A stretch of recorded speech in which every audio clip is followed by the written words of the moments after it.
মানুষের কথা বলার অধিকার থাকে না। ওই সংস্থার যারা পরিচালনা করে তারাই হলো 1 নম্বরে জালেম। কথা ঠিক কিনা?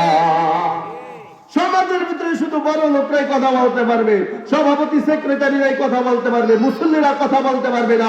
ওই সভাপতি জালেম, ওই সেক্রেটারি জালেম। ওরা ঠিক না? ঠিক করে প্রত্যেকের স্বাধীনতা দিতে হবে।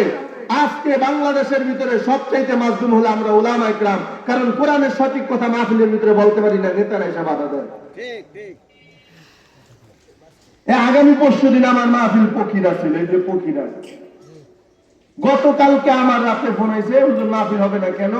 নেতা বাধা দিচ্ছে, মাহফিল করতে দিবে না। আর আপনারা বলেন বাংলাদেশ স্বাধীন করে ফেলাইছেন। বাংলাদেশ স্বাধীন হবে ওই দিন যেদিন কোরআনের কথা চেয়ারের ভিতরে বসে বসে উলামা ইকরাম বলবে, কোন গাদ্দার আর বেঈমান বাধা দিতে পারবে না, ওদিন হবে বাংলাদেশ স্বাধীন। আজকে উলামা ইকরামরা, সারা বাংলাদেশের মানুষ, আজকে আমরা মাজলুম। আর যারা 12-20 তলার মালিক তারাই হলো জালেম। ঠিক না ভাই? যেরকম এজন্য সাবধান, মানুষকে আঘাত করে কখনো খুশি হইবেন না। আমাদের সমাজের ভিতরে তো বেশি বেশি মারামারি হয়। যে যারে বেশি মারতে পারে সে বড় সেট হয়ে যায়, সে বড় ক্ষমতাদার হয়ে যায়। তার সাথে লোক থাকে, গরিব মানুষের সাথে লোক থাকে না। আল্লাহর কসম, তুমি যত বড় বড় লোক হও না কেন, কিতাবের ভিতরে আছে যে জালেম হবে তার নামাজ কবুল হয় না, তার মক্কা মদিনা জিয়ারত কবুল হয় না, তার তাহাজ্জুদ কবুল হয় না, এমনকি তার কোন আমল আল্লাহর দরবারে পৌঁছায় না। কথা ঠিক কিনা? এজন্য যাই কিছু করেন না কেন সাবধান, মানুষের কলিজা আঘাত দিয়েন না। এই একটা সবক গ্রহণ করেন। الصلاة والسلام على من لا نبي بعده أما بعد فأعوذ بالله من الشيطان الرجيم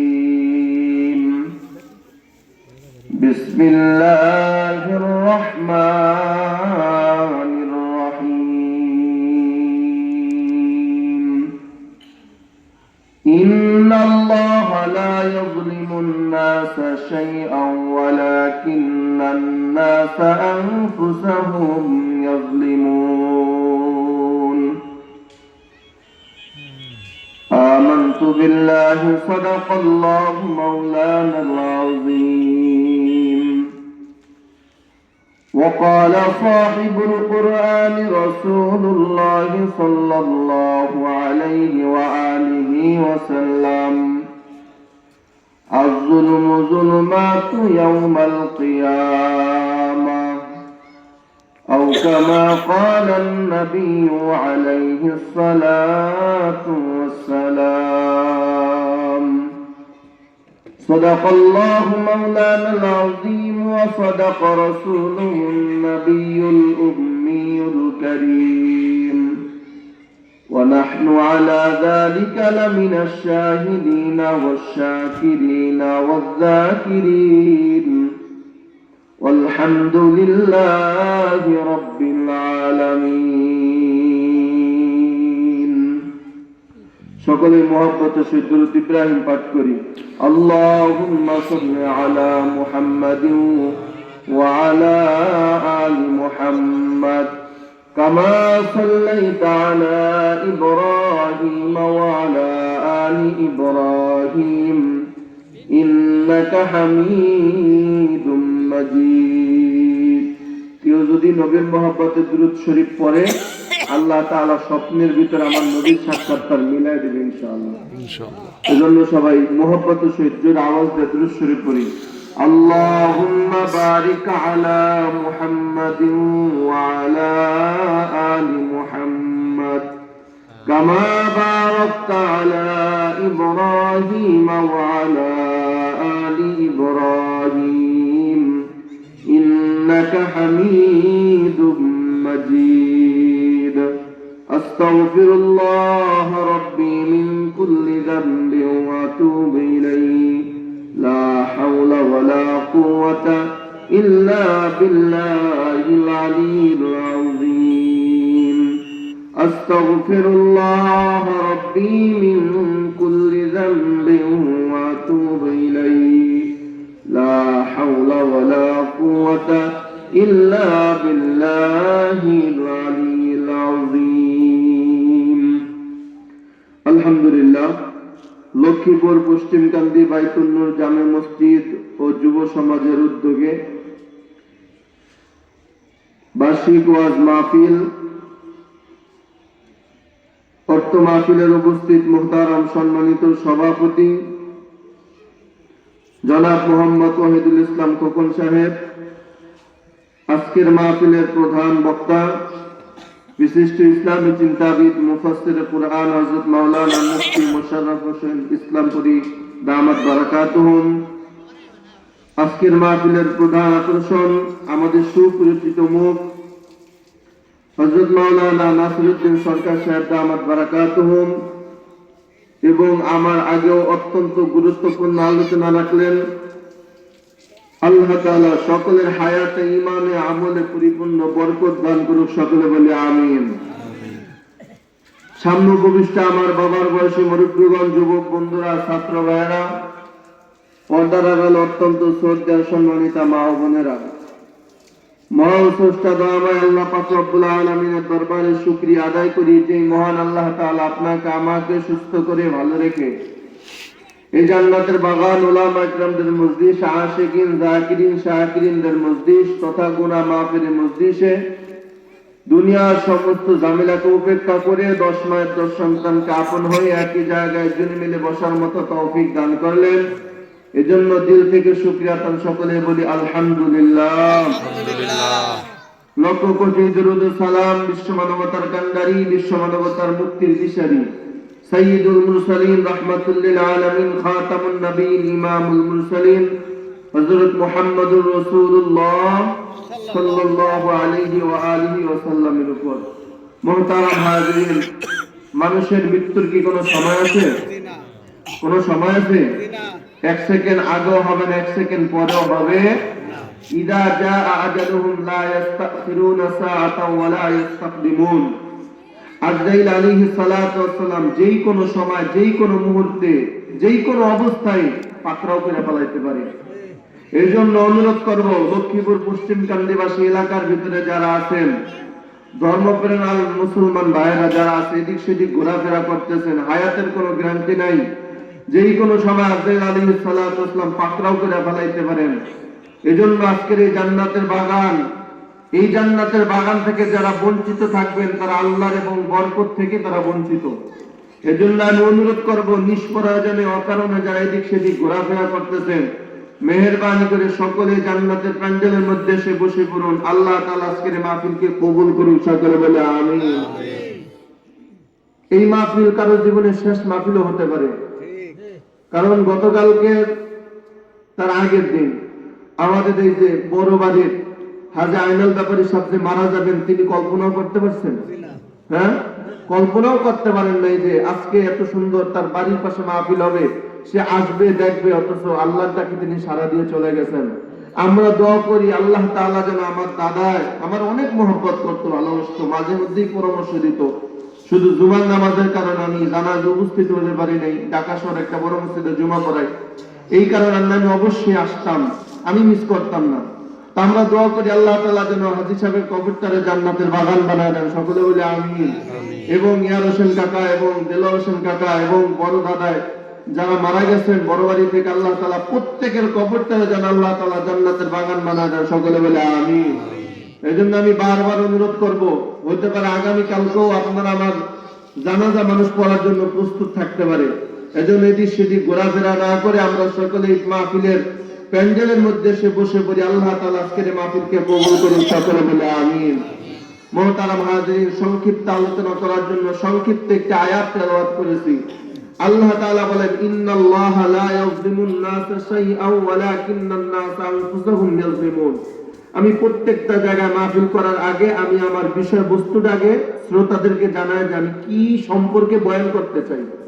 তো সেই ক্ষেত্রে আমি বলতে চাই, এখন আপনাদের সামনে যে বয়ানটা করব, সেই বয়ানের আমার মূল বিষয় হলো জালেমের ভয়াবহতা, জালেমের কি পরিণতি, যে জালেম হবে তার শাস্তি কি, এই বিষয়ে আমার সংক্ষিপ্ত কিছু আলোচনা। আল্লাহ তাআলা সহি কথা সহিভাবে আমাকে বলার, আপনাদেরকে আমলের নিয়তে শোনার তৌফিক দান করুন, সকলে বলে আমিন। আগে আমাদের জানার বিষয় জালেম কে। আল্লাহ পাক রব্বুল আলামিন বলেন জালেম এত খারাপ, একটা কাফেরের চাইতেও জালেম খারাপ, একটা কাফেরের চাইতেও জালেম খারাপ। এজন্য মানুষের ভিতরে চারটা ভাগ, এক দলের নাম বেঈমান, আর এক দলের নাম মুমিন, আর এক দলের নাম কাফের, আর এক দলের নাম মুনাফিক, আর এক দলের নাম হলো জালেম। আর এক দলের নাম কি ভাই? জালেম। কত ভাগ মানুষ? 4 ভাগ। 1 নম্বরে মুমিন, 2 নম্বরে কাফের, 3 নম্বরে মুনাফিক, 4 নম্বরে জালেম। তো এই 4 ধরনের মানুষের সম্পর্কে আল্লাহ বলেন মুমিন হলে পরিপূর্ণ কামিয়াব, যদি বেঈমান হও অসুবিধা নাই, মরণের আগে যদি কালেমা পড়তে পারো কপাল খুলে যাবে। মুনাফিক বড় ভয়ঙ্কর, জালেম বড় ভয়ঙ্কর। একটা কাফেরের থেকেও জালেম বড় ভয়ঙ্কর। এজন্য কাফেরের চাইতেও জালেম বড় খারাপ। কারণ কি? আল্লাহর কোরআনের স্পষ্ট আয়াত, আল্লাহ পাক রব্বুল আলামিন বলেন ইন্নাল্লাহা লা ইউহিব্বুয যালিমিন। আল্লাহ বলেন জালেম কখনোই কামিয়াব হতে পারবে না। কামিয়াব মানে কখনোই সফলতার দরজায় সে পৌঁছাতে পারবে না। দুনিয়াও তার জন্য গজব, মরণের পরেও কথা বলে না গজব। ইন্নাল্লাহা লা ইউফলিহুয যালিমুন, জালেম কখনো কামিয়াব হতে পারবে না। এই আয়াতের ব্যাখ্যায় মুফাসসিরিন ইকরাম বলেন আল্লাহ পাক রব্বুল আলামিন বুঝাইতে চান বান্দা যদি কাফের হয় তাও বলো, তবে জালেম হয়ো না, মুনাফিক হয়ো না। বলে কারণটা কি? বলে কাফের গুনাহ করতে করতে করতে শেষ সময় যখন বুঝতে পারবে আল্লাহ তাআলা আমার, আল্লাহ ছাড়া আমার আর কেউ নাই, আল্লাহ তাআলা ছাড়া আমার রিজিক দাতা নাই, আমার খাওয়ানেওয়ালা নাই, আমার রিজিক দেনেওয়ালা কেউ নাই, আমার পালনেওয়ালা কেউ নাই, আমার সম্মান দেওয়া আল্লাহ ছাড়া কেউ নাই। এই বিষয়টা যখন ওই একজন কাফির বেঈমান বুঝতে পারবে, মরণের আগে যদি কালেমা পড়ে আল্লাহ তাআলা তাকেও মুসলমান বানায় দিবে। সুবহানাল্লাহ। কিন্তু জালেম এত বড় খারাপ, মরণের সময়ও সে কামিয়াব হতে পারবে না, মরণের পরেও কামিয়াব হতে পারবে না। কারণ আল্লাহ তাআলা বলেন আমি নিজেই জালেম পছন্দ করি না। আল্লাহ নিজেই জালেমকে পছন্দ করে না। আল্লাহ পাক রব্বুল আলামিন বলেন আমি আল্লাহ যতগুলো নিয়ম কানুন আমি তোমাদের উপরে দিলাম বান্দা, কখনো তোমাদের উপরে আমি জুলুম করি নাই। আল্লাহ তাআলা বান্দার উপরে কি করেন নাই? বলেন আল্লাহ তাআলা বান্দার উপরে কখনোই জুলুম করেন নাই। হাদিসে কুদসির ভিতরে আল্লাহ তাআলা বলেন ইয়া ইবাদি ইন্নী হারামতু যুলমান আলা নাফসি ফালা তুযালিম। আল্লাহ তাআলা বলেন বান্দা আমি আল্লাহর উপর কোন কাজকে হারাম করি নাই, তবে একটা কাজকে হারাম করছি, আমি আল্লাহ নিজের উপরে, বান্দার উপরে আমি আল্লাহ কখনো জুলুম করি না। সুবহানাল্লাহ। ইয়া ইবাদি ইন্নী হারামতু যুলমান আলা নাফসিহি, আমি আল্লাহ কখনো বান্দার উপরে জুলুম করি না। ফালা তুযালিম, তোমরাও কারো উপরে জুলুম করিও না। সুবহানাল্লাহ। এই বিধান কার? জোরে বলেন আল্লাহ তাআলার বিধান। অতএব জালেম হওয়া যাবে না। এবার আসেন জালেম কাকে বলা হয়। আল্লাহ পাক রব্বুল আলামিন আয়াতের ভিতরে বলেন ইন্নাল্লাহা ইয়া'মুরু বিল আদল। আল্লাহ তাআলা বলেন হে দুনিয়ার মানুষ তোমরা ইনসাফ করো, ইনসাফ করো, ইহসান করো, ইনসাফ করো। তোমরা ইনসাফ করো অথবা ইহসান করো, খবরদার জুলুম করিও না। ইনসাফ কাকে বলা হয়? মনে করেন আপনি আমার কাছে 10,000 টাকা পান, আপনি যদি আপনাকে আমি যদি পুরোপুরি 10,000 টাকাই দিয়া দেই, এটার নাম হলো ইনসাফ। এটার নাম কি? এটার নাম হলো ইনসাফ। আর যদি আপনাকে 10,000 টাকা দেওয়ার পরে যদি আপনাকে আরো কিছু বাড়ায় দেই, এটার নাম হলো ইহসান, মানে মানুষের প্রতি বেশি দয়া করা। আর যদি 10,000 টাকা যদি হাওলাত নিয়া আর যদি বলে না না 10,000 টাকা নিছো সময় মতো দিতে পারো নাই, এই সময় মতো না দেওয়ার কারণে সুদে টাকা বাড়ছে। কথা বলেন সুদে টাকা বেড়ে গেছে। 10,000 টাকা বলছো, 3 মাস সময় নিছো, 10,000 টাকা 3 মাস পরে দিয়া দিবা, কিন্তু 3 মাস পরে সময় মতো টাকা দিতে পারো নাই, সুদে টাকা বাড়ছে। এই যে আপনি 10,000 টাকার উপরে একটা টাকা যদি কার উপরে জুলুম করে টাকা নেন, আল্লাহ তাআলা বলেন তুমিও হইলে জালেম, কারণ তুমি জুলুম করছো, আর যে জুলুম করে সেই হলো জালেম। কথা ঠিক কিনা? এই জন্য মোহতারাম হাজিরিন, মানুষের উপরে জুলুম করা যাবে না। মানুষ কথা দিয়া মানুষের উপরে জুলুম করে, মানুষ হাত দ্বারা মানুষের উপরে জুলুম করে, মানুষ অন্য অঙ্গ প্রত্যঙ্গের দ্বারা মানুষের উপরে জুলুম করে। এজন্য আল্লাহ পাক রব্বুল আলামিন বলেন, ইন্নাল্লাহা লা ইউফলিহুজ জালিমুন, কখনোই জালেম কামিয়াব হবে না। আর অন্যায়ের ভিতরে আল্লাহ তাআলা বলেন, ইন্নাল্লাহা লা ইয়াজলিমুন নাসা শাইআও ওয়ালাকিন্নান নাসা আনফুসাহুম ইয়াজলিমুন। আমি আল্লাহ বলে দিলাম, হে বান্দা, কখনো মানুষের উপরে জুলুম করবা না। আমি আল্লাহ জুলুম করা পছন্দ করি না। জোরে জোরে কন্না সুবহানাল্লাহ। হাদিসের ভিতরে আল্লাহ রাসূল বলেন, আয-যুলমু যুলমাতু ইয়াউমাল কিয়ামাহ, জুলুম কিয়ামতের ময়দানে গহীন অন্ধকার হয়ে উঠবে। মুফাসসিরিন ইকরাম, মুহাদ্দিসিন ইকরাম ব্যাখ্যা দিয়া বলেন, কিয়ামতের ময়দানে জুলুম কিভাবে গভীর অন্ধকার হয়ে উঠবে।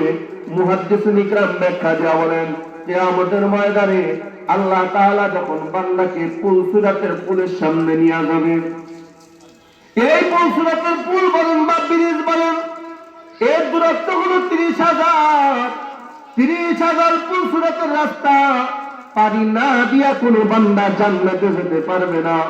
কারণ কিতাবের ভিতরে আছে, ওই পুলের ওপার, পুলসিরাতের ওপার হলো জান্নাত, আর এই সাইডে হলো কিয়ামতের ময়দান, আর ওই পুলসিরাতের নিচেই হলো আল্লাহর জাহান্নাম। জোরে জোরে কান্না নাউযুবিল্লাহ। তাহলে আল্লাহ রাসূল বলেন, আয-যুলমু যুলমাতু ইয়াউমাল কিয়ামাহ, কিয়ামতের ময়দানে জুলুম অন্ধকার হয়ে উঠবে। কয় কেমন অন্ধকার হয়ে উঠবে?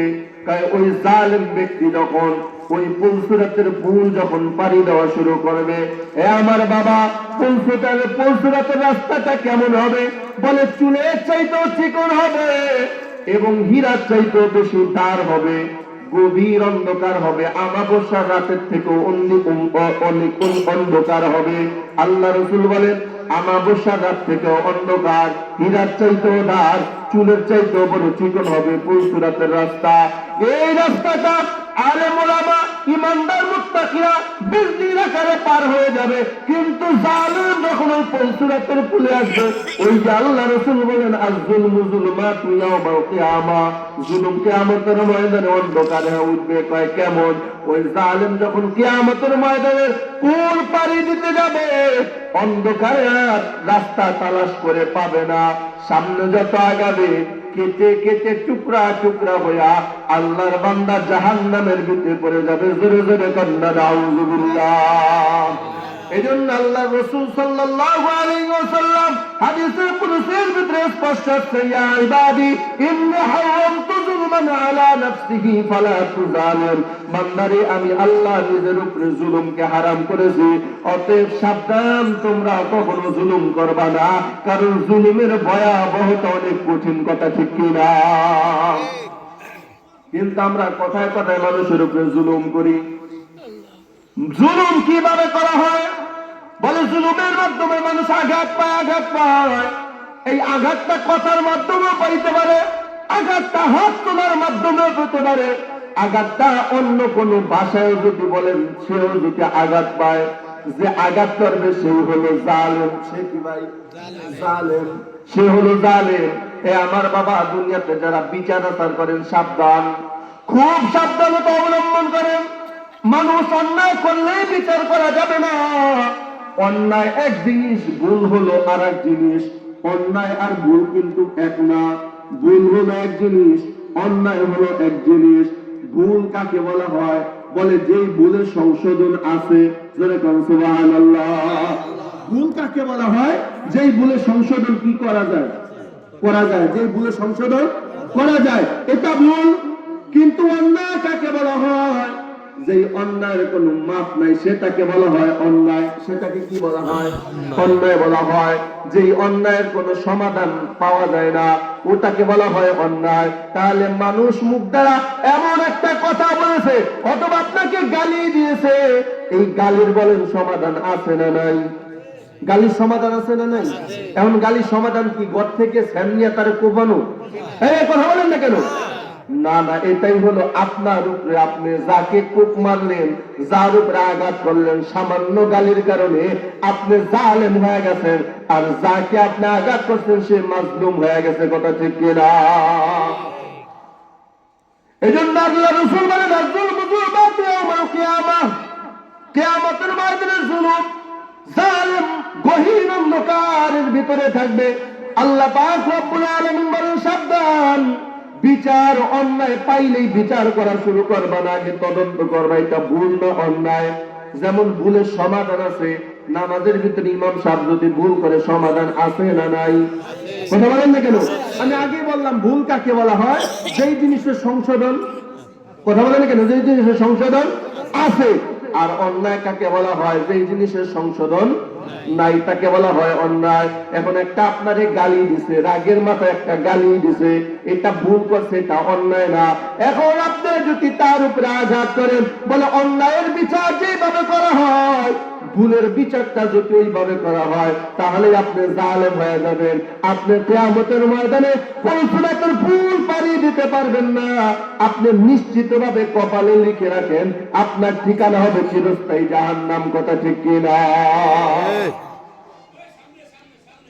এই আমার বাবা, এজন্য সব সময় মাজলুমের বদদোয়া থেকে বেঁচে থাকবা। কখনো গরিব গরিবের আঘাত করবা না, কারণ আল্লাহ তাআলা পৃথিবীর বুকে যত মাখলুকাত আল্লাহ তাআলা সৃষ্টি করেন সব শ্রেষ্ঠ মাখলুকাতের নাম হলো মানুষ। যার নাম কি? মানুষ। এজন্য আল্লাহ রাসূলের প্রিয় সাহাবী মুআয ইবনে জাবাল রাদিয়াল্লাহু তাআলা কে আল্লাহ রাব্বুল আলামিনের পয়গম্বর যখন ইয়ামানের গভর্নর হিসাবে ওখানে পাঠায় দেন, যাওয়ার আগে দুইটা নসিহত করে দিলেন, হে ইয়া মুআয ইত্তাকি দাওয়াতাল মাজলুমি ফাইন্নাহা লাইসা ওয়া বাইনাহু ওয়া বাইনাল্লাহি হিজাবুন। ও মুআয, দুইটা অপরাধ থেকে সব সময় বেঁচে থাকবা। এক নম্বরে মাজলুমের বদদোয়ার শিকার হইবা না, দুই নম্বরে নিজেও কখনো জালেম হইবা না। মাজলুমের বদদোয়ার, মাজলুমের বদদোয়ার ভিতরে কখনো পড়বা না। মাজলুমের বদদোয়া থেকে সব সময় নিজেকে বাঁচায় রাখবা। দুই নম্বরে কখনো জালেম হইবা না। কারণ কি? মানে মাজলুমের দোয়ার ভিতরে আল্লাহর পর্দার ভিতরে কোনো পার্থক্য থাকে না। সুবহানাল্লাহ। মাজলুম যদি দোয়া করে সাথে সাথে দোয়া কবুল করেন কি? এজন্য যারা আঘাত করে মনে করতেছেন আপনি বড় কিছু হয়ে গেছেন গা, মানুষের উপরে আঘাত করে, অত্যাচার করে, জুলুম করে, নির্যাতন করে মনে মনে ভাবতেছেন আমি বড় কিছু হয়ে গেছি গা, বাস দিতেছি, না না, ওই বাসটা আপনার ভিতরে ঢুকতেছে, টের পাইবেন কিয়ামতের ময়দানে। আমার বাবা, মাজলুমের অবস্থা বড় পরিণতি বড় ভয়ঙ্কর। এজন্য আল্লাহ পাক রব্বুল আলামিন বলেন কাফেরের চাইতে একটা জালেম খারাপ। কয় শেষ বয়সে যদি কাফের কালেমা পড়ে আল্লাহ তাআলা মাফ করে দিবেন, কিন্তু আল্লাহর কোরআন বলে ইন্নাল্লাহা লা ইউফলিহুজ জালিমুন, জালেম কখনো কামিয়াব হবে না। জালেমের জন্য দুনিয়াও জাহান্নাম, মরণের পরও জাহান্নাম। কথা ঠিক কিনা? এজন্য সব সময় মাজলুমের বদদোয়া থেকে বেঁচে থাকা তৌফিক দান করুন। সকলে বলে আমিন। আমার বাবা, এজন্য বিচারের ভিতরে গেলেই সাথে সাথেই কোনো বিচারের সিদ্ধান্ত নেবেন না, আগে তদন্ত করবেন এটা ভুল নাকি অন্যায়। যদি ভুল হয় ভুলের যেই সংশোধন হয় সেই সংশোধন করে দিবেন, আর যদি অন্যায় হয় অন্যায় সংশোধন করে দিবেন। তবে ভুলটারে অন্যায় ভেবে মানুষের উপরে জুলুম করবেন না, তাহলে আপনি হবেন জালেম। কথা ঠিক কিনা? এখন আমরা সারা বাংলাদেশের মানুষ এই জালেমের শিকার। কথা বলেন, কথা বলেন না কেন? সারা বাংলাদেশের মানুষ আমরা কি, বিশেষ করে উলামা একরাম, আমরা মাজলুম, আমরা নির্যাতিত, আমরা মাজলুম হয়ে গেছি। কারণ কি? আল্লাহ তাআলা বলেন জালেম কাকে বলা হয়?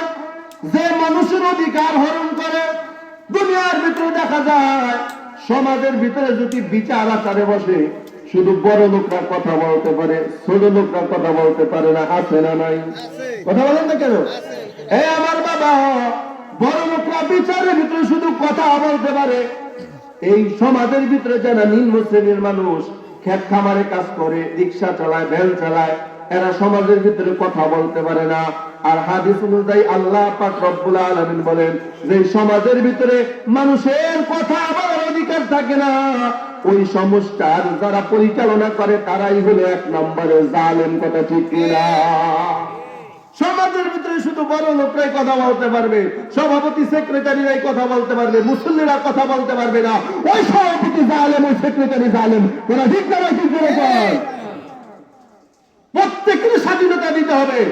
আজকে বাংলাদেশের ভিতরে সবচাইতে মাজলুম হলো আমরা উলামা ইকরাম, কারণ কোরআনের সঠিক কথা মাহফিলের ভিতরে বলতে পারি না, নেতারা এসে বাধা দেয়। আগামী পরশু দিন আমার মাহফিল পক্ষীরা ছিল, এই যে পক্ষীরা, গতকালকে আমার রাতে ফোন হয়েছে, হুজুর মাহফিল হবে না কেন? নেতা বাধা দিচ্ছে, মাহফিল করতে দিবে না। আর আপনারা বলেন বাংলাদেশ স্বাধীন করে ফেলাইছেন। বাংলাদেশ স্বাধীন হবে ওই দিন যেদিন কোরআনের কথা চেয়ারের ভিতরে বসে বসে উলামা ইকরাম বলবে, কোন গাদ্দার আর বেঈমান বাধা দিতে পারবে না, ওদিন হবে বাংলাদেশ স্বাধীন। আজকে উলামা ইকরামরা, সারা বাংলাদেশের মানুষ, আজকে আমরা মাজলুম। আর যারা 12-20 তলার মালিক তারাই হলো জালেম। ঠিক না ভাই? যেরকম এজন্য সাবধান, মানুষকে আঘাত করে কখনো খুশি হইবেন না। আমাদের সমাজের ভিতরে তো বেশি বেশি মারামারি হয়, যে যারে বেশি মারতে পারে সে বড় সেট হয়ে যায়, সে বড় ক্ষমতাদার হয়ে যায়, তার সাথে লোক থাকে, গরিব মানুষের সাথে লোক থাকে না। আল্লাহর কসম, তুমি যত বড় বড় লোক হও না কেন, কিতাবের ভিতরে আসছে যে জালেম হবে, তার নামাজ কবুল হয় না, তার মক্কা মদিনা জিয়ারত কবুল হয় না, তার তাহাজ্জুদ কবুল হয় না, এমনকি তার কোন আমল আল্লাহর দরবারে পৌঁছায় না। কথা ঠিক কিনা? এজন্য যাই কিছু করেন না কেন সাবধান, মানুষের কলিজা আঘাত দিয়েন না। এই একটা সবক গ্রহণ করেন। রাজনীতির গোল খায়া মানুষের গায়ে আঘাত করিয়েন না। রাজনীতির গোল খায়া আলেম ওলামার সাথে বেয়াদবি করবেন না। যদি করেন, আলেম হবে মাজলুম, আপনি হবেন এক নম্বরের জালেম। আর আপনি যদি জালেম হন, আপনার জন্য জান্নাতের রাস্তা বন্ধ, কারণ আপনি তো চোখেই দেখবেন না, পৌঁছুরে পাই দিবেন কিভাবে। আমার বাবা, এই পৃথিবীর ভিতরে একজন বাদশাহ ছিল, যার নাম হলো হযরতে হাজ্জাজ বিন ইউসুফ। এই হাজ্জাজ বিন ইউসুফ এমন একটা বাদশাহ ছিল যিনি ইসলামের অনেক কাজ করছেন, এমন পরিমাণে ইসলামের খেদমত করছেন।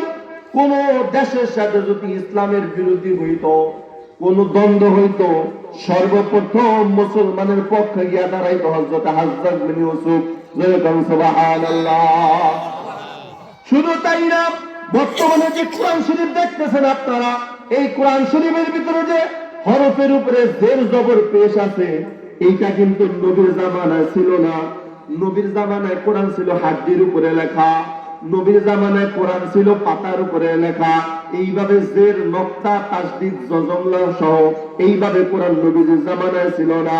হাজ্জাজ বিন ইউসুফ ইসলামের এত বড় উপকার করেছে, এই যে অক্ষর, কোরআনের অক্ষরগুলোতে যে বরকত লাগানো হয়েছে, এটা একমাত্র হাজ্জাজ বিন ইউসুফের উসিলায় হয়েছে। সুবহানাল্লাহ। তাহলে হাজ্জাজ বিন ইউসুফ ইসলামের উপকার করছে কি করে নাই? জোরে বলেন। শুধু তাই না, বর্তমানে যে বাইতুল্লাহ দেখতেছেন, বাইতুল্লাহ, এই বাইতুল্লাহ কয়েকবার ভাঙা হয়েছে, আবার কয়েকবার করা হয়েছে। শেষ পর্যন্ত হাজ্জাজ বিন ইউসুফ যেইভাবে বাইতুল্লাহটা করে দিয়েছে, আজ পর্যন্ত এইভাবেই বাইতুল্লাহ দাঁড়ানো আছে। তার মানে বাইতুল্লাহর খেদমত হাজ্জাজ বিন ইউসুফ ঠিকভাবে করছে। ঈমান আমলও ঠিক ছিল, সব ঠিকই ছিল, কিন্তু তার ভিতরে একটা অপরাধ ছিল, তিনি ছিলেন একজন জালেম। তিনি কি ছিলেন? জোরে বলে। তার নামাজ ঠিক, রোজা ঠিক, ইসলামের পক্ষে কথা বলা ঠিক, সব ঠিক, কিন্তু এক জায়গায় সমস্যা, তিনি কি ছিলেন? কথা বলে না। তাহলে আপনি যত বড় তাহাজ্জুদ গুজার হন না কেন, আমার কথাগুলো ভালোভাবে মনে রাখেন রে বাবা। আপনি 5 ওয়াক্ত নামাজ যদিও পড়েন, আপনি যদি তাহাজ্জুদ পড়েন, আপনি যদি সারা বছর রোজা রাখেন, দাওয়াতে তাবলীগে একটানা 100 চিল্লাও যদি লাগায় দেন, আর আপনি যদি মানুষের কষ্ট দেন আপনি হয়ে যাইবেন জালেম, যারে কষ্ট দিবেন সে হবে মাজলুম। ওই মানুষটা যদি আল্লাহর দোয়া করে, আল্লাহ আমি আজকে অসহায়, আমি গরিব, আল্লাহ এই কারণে বড় লোকরা আমার উপর অত্যাচার করতেছে, আল্লাহ আমার গায়ে আঘাত করতেছে, আমার দেখার মতন কেউ নাই, ও আল্লাহ তুমি ওই বান্দার বিচার করিও। আল্লাহ রাসূল বলেন দোয়াটা করতে দেরি কবুল হইতে দেরি হয় না। জোরে বলুন সুবহানাল্লাহ।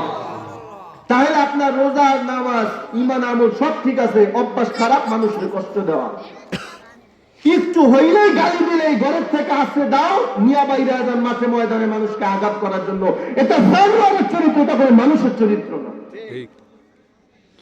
মানুষ মানুষকে কেন ভয় পাবে ভাই? মানুষ তো ভয় পায় কুকুরকে, মানুষ ভয় পায় জানোয়ারকে, তাহলে মানুষকে মানুষকে কেন ভয় পাবে?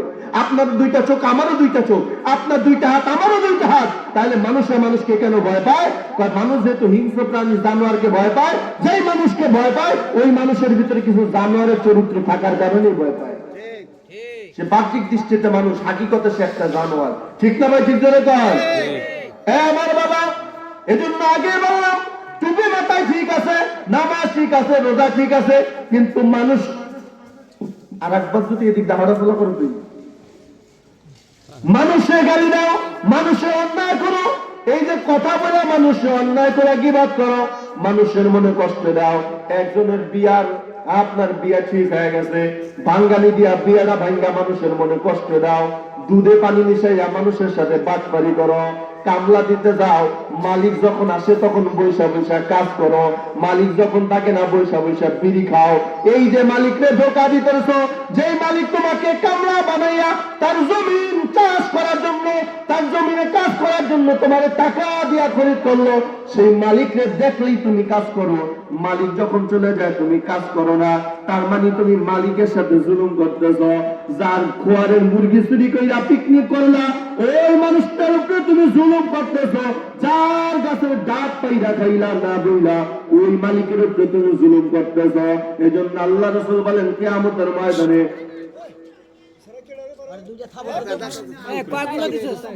আল্লাহ রাসূল বলেন কিয়ামতের ময়দানে কেউ গরুর কাঁধে নিয়ে দাঁড়াবে, কেউ ছাগল কাঁধে নিয়ে দাঁড়াবে, কেউ ডাব নিয়ে দাঁড়াবে, কেউ পেয়ারা নিয়ে দাঁড়াবে, কেউ আম নিয়ে দাঁড়াবে। কয় কেন? যে যে জিনিস চুরি করছে ওই জিনিস নিয়ে কিয়ামতের ময়দানে দাঁড়াবে। কথা বলেন? এই জন্য আমার বাবা বাঁচার কোন উপায় নাই। এই জন্য সব সময় একটা কথা মনে রাখবা, তুমি নামাজ রোজা যাই করো না কেন, মানুষরে যদি কষ্ট দাও খবরদার কোন তুমি দিন জান্নাতে যাইতে পারবা না। কথা ঠিক কিনা? চুরি যার মাল করেন সে কি কষ্ট পায় না? কথা বলে না কেন ভাই? যারে গালি দেন ওই লোকটা কষ্ট পায় না? যেই বাবার মেয়ের বিবাহ হয় বাঙ্গালি দিয়া বিয়েটা ভেঙে দেন সে কষ্ট পায় না? তাহলে এই যে মানুষের উপরে জুলুম করতে পারতেছেন, জুলুম করতেছেন, আপনি একজন জালেম, আপনার পরিণতি কি হবে? বলে কিয়ামতের ময়দানে পুলসিরাতের ফুল আপনি পাড়ি দিতে পারবেন না। কথা ঠিক কিনা? এই হাজ্জাজ বিন ইউসুফ কিতাবের ভিতরে লেখা সব ঠিক ছিল, কিন্তু একটা অন্যায়। সে অন্যায়টা কি? কথা বলেন, ওয়াজ ভুলে গেছেন? সে অন্যায়টা কি? সে জালেম ছিল। কি ছিল? জালেম ছিল। এই জালেম হওয়ার কারণে এত বড় জালেম ছিল, মানুষ তার সামনে তার কাছ থেকে মাপ পাওয়ার জন্য পাগলের বেশ ধরত। কিসের বেশ? পাগলের বেশ। একদিন হাজ্জাজ বিন ইউসুফের পাশে যারা থাকে তারা বলতেছে, বাদশা মহোদয় আপনারা তো এলাকার মানুষ ভালো জানে না, সবাই আপনারা কি একটা জালেম। সত্যি কি? বলে হ্যাঁ আপনারা সত্যি সবাই জালেম কয়। তাহলে একটু ছদ্মবেশে দেখা দরকার, সত্যি কি আমাদের জালেম কয় কিনা। কিতাবের ভিতরে লেখে এমন আমাবস্যার রাতের ভিতরে, পৌষ মাসের শীতের ভিতরে মাফলার পেঁচাইয়া চেহারা গায়িকা সাধারণ এক পাবলিকের কাছে গিয়া কয়, এই হাজ্জাজ বিন ইউসুফকে চিনো? ফট করে হ্যাঁ কয়, ওই জালেমকে চিন না, আমার দরকার কি? কি বলতেছে? জালেমকে কি চিন না, আমার দরকার কি? এবার হাজ্জাজ বিন ইউসুফ বুঝতে পারছে আসলেই তো মানুষ আমার কি বলে? কথা বলে না, কি বলে? জালেম বলে। এখন কি করা যায়? তুমি জালেম হাজ্জাজ বিন ইউসুফকে চেনো? ওই জালেমকে চিন্না ভাই কোনো দরকার নাই, অন্য কথা থাকলে বলেন। হঠাৎ মুখ থেকে কাপড়টা সরাই কয়, আমিও হইলাম হাজ্জাজ বিন ইউসুফ। বলেন তার কলিজায় পানি আছে? কথা বলেন না কেন? যে অপরাধ করে না তারই যদি শাস্তি দেয়, আর সামনে সামনে অপরাধ করছে, এখন তারে কি সাইডা দিবে? তো কথা বলেন না কেন? লোকটা বুঝে ফেলেছে, হায় হায় এখন তো আমার বাঁচার উপায় নাই, কি করব? এবার হাজ্জাজ বিন ইউসুফের পাল্টা জবাব দেয়, এই আপনি আমারে চিনেন? না বাবা, তোমারে তো চিনলাম না। শুনেন, আমি ওই ব্যক্তি যার সপ্তাহে 2 দিন মাথা খারাপ থাকে। কি খারাপ থাকে? মাথা খারাপ থাকে। ওই সপ্তাহের প্রথম দিন হলো আজকে। অতএব আমি পাগল। পাগলের বেলায় কোনো বিচার কোনো বলে না, কেন বিচার? এই হাজ্জাজ বিন ইউসুফ এত বড় জালেম ছিল, তার ঈমান আমল সব ঠিক আছে, কিন্তু জালেম হওয়ার কারণে, মানুষকে কষ্ট দেওয়ার কারণে দেখেন তার পরিণতিটা কি হয়ে গেছে। কিতাবের ভিতরে লেখে 1000 2000 না, প্রায় 20 লক্ষ সাহাবা একরামকে নিজ হাতে হত্যা করছে। সবাই বলেন নাউযুবিল্লাহ। সব ঠিক আছে তার, কিন্তু এক জায়গায় সমস্যা, সে কি জালিম। কথা বলেন না, সে কি? আমাদের সমাজের ভিতরে দেখবেন সব সময় জিকির আজকার করে, তাসবিহ নিয়ে রাস্তা দিয়ে হাঁটে, অথচ মানুষের গালি দেয়, মানুষের এরপরে আপনার ক্ষেতের ভিতরে আইল কুবায়, মানুষের গালিগালাজ করে, ঝগড়া লাগতে দেরি, সামনে ঘর থেকে বের হতে দেরি হয়। এই মানুষটা যত নামাজ হোক না কেন, তাহাজ্জুদ গুজার হোক না কেন, ও মানুষ হলে আসলে একটা জালেম। ঠিক না ভাই? ঠিক জোরে বল। হাজ্জাজ বিন ইউসুফ দেখায়, এই হাজ্জাজ বিন ইউসুফ প্রায় 20 লক্ষ সাহাবীকে নিজ হাতে হত্যা করেছে। শেষ পর্যন্ত এমন একজন তাবিঈকে হত্যা করেছে যার নাম কিতাব আছে সাইদ ইবনে জুবাইর রাহমাতুল্লাহি আলাইহি, যিনি দুনিয়ার ভিতরে 2 রাকাত নামাজে গোটা কোরআন খতম করে। জোরে বলেন সুবহানাল্লাহ। 2 রাকাত নামাজে গোটা কোরআন খতম করে সাইদ ইবনে জুবাইর রাহমাতুল্লাহি আলাইহি। সেই সাইদ ইবনে জুবাইর রাহমাতুল্লাহি আলাইহিকে এই হাজ্জাজ বিন ইউসুফ ডাইরেক্ট হত্যা করছে। হত্যা কিভাবে করছে যদি কোনোদিন সময় হয় আর একদিন বলবো। আর হাজ্জাজ বিন ইউসুফের পরিণতি কি হয়েছে শেষ পর্যন্ত, তাও আরেকদিন যদি ইনশাআল্লাহ মনে হয় আরেকদিন বলবো। তবে যতটুকু আলোচনা করলাম, আমি আমার আলোচনার দ্বারা আপনাদেরকে এতটুকু বুঝাইতে পারলাম, আপনার নামাজ ঠিক আছে, রোজা ঠিক আছে, এরপর আপনার তাহাজ্জুদ ঠিক আছে, দাওয়াতে তাবলীগ ঠিক আছে, সমস্যা এক জায়গায়, আপনি মানুষের ভালো দেখতে পারেন না, মানুষের সাথে ভালো ব্যবহার করেন না, মানুষের সাথে ঝগড়া, মানুষের গীবত, মানুষের সাথে অন্যায়, মানুষকে গালিগালাজ, এই কাজগুলো যারা করেন আপনি 1 নম্বরে জালেম। যারা চুরি করে, কারো ঘরের মুরগি চুরি করে নিয়ে পিকনিক করে, এরপরে ডাব গাছের পানি আপনার ডাব চুরি করে খায়, মানুষের উপরে জুলুম অত্যাচার করে, আল্লাহ পাক রব্বুল আলামিন বলেন তোমার সব ঠিক আছে, কিন্তু তুমি জালেম, তোমার জন্য জান্নাত হারাম, জাহান্নাম। কথা ঠিক না ভাই? আল্লাহ তাআলা যত